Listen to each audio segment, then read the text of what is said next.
এখন কলেজত বিভিন্ন কিছুমান জনপ্ৰিয় চৰিত্ৰই গোটেই বছৰটো পঢ়ি পেলাই ফেইল কৰিলে। ফেইল কৰাৰ পাছত প্ৰিন্সিপালৰ লগত কাজিয়া কৰিব যায় প্ৰিন্সিপালৰ কেবিনত। প্ৰিন্সিপাল হ'ল হিমন্ত বিশ্ব শৰ্মা। প্ৰথমতে ফেইল কৰিলে মুন্না ভাই, MBBSৰ মুন্না ভাই, লগত আছে চাৰ্কিট।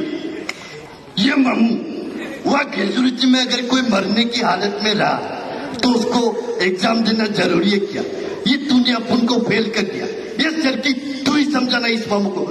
ये भाई टेंशन लेने नहीं देने का, खाली पीली मच्छा नहीं लाई।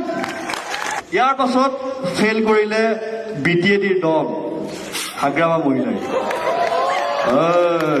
চাম্বা তই মোক ফেইল কৰাই দিলি না, একদম বেয়া কাম কৰিছা দেই, কিন্তু এইটো মোক পাছ কৰাই দে, বহুত বেয়া কাম কৰিছা। তই পৰীক্ষাত নম্বৰেই পোৱা নাই, কি ধৰণে পাছ কৰাই দিম? তোৰে নাম্বাৰ নাই, তই মামা নহয়, বেইমান থয়। ইয়াৰ পিছত হঠাৎ এটা খবৰ আহিল যে এজন ল'ৰাই কেমেষ্ট্ৰিৰ পেপাৰ ফালি এক্সাম হলৰ পৰা গুচি আহিলে। গতিকে গোটেই কলেজৰ উৎপাত। সেই ল'ৰাজন প্ৰিন্সিপালৰ কেবিনত। তই যে কেমেষ্ট্ৰিৰ পেপাৰখন ফালিলি কিহৰ কাৰণে, তই কি কৰিবি? এই ডিগ্ৰীটো মোক নালাগে। প্ৰথম কথা, এইটো মোৰ ডিগ্ৰী নহয়, এইটো বেলেগে লওঁ। ইউ কেনট ডিক্টেট মি। তাৰপিছত মানে কি, তই কি কৰি খাম বুলি ভাবিছ? তো মিউজিক ইজ মাই লাইফ, মই মিউজিক কৰিম। প্ৰথম কথা এইটোৱে কথা। আৰু আজি মই চাইকেল লৈ ওলাই গৈছো।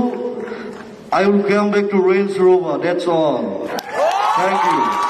মোৰ কোনো জাতি নাই, মোৰ কোনো ধৰ্ম নাই, আৰু মোক পলিটিক্স কৰা মানুহৰ লগত মই নাথাকো। প্ৰথম কথা, থেংক ইউ, লাভ ইউ।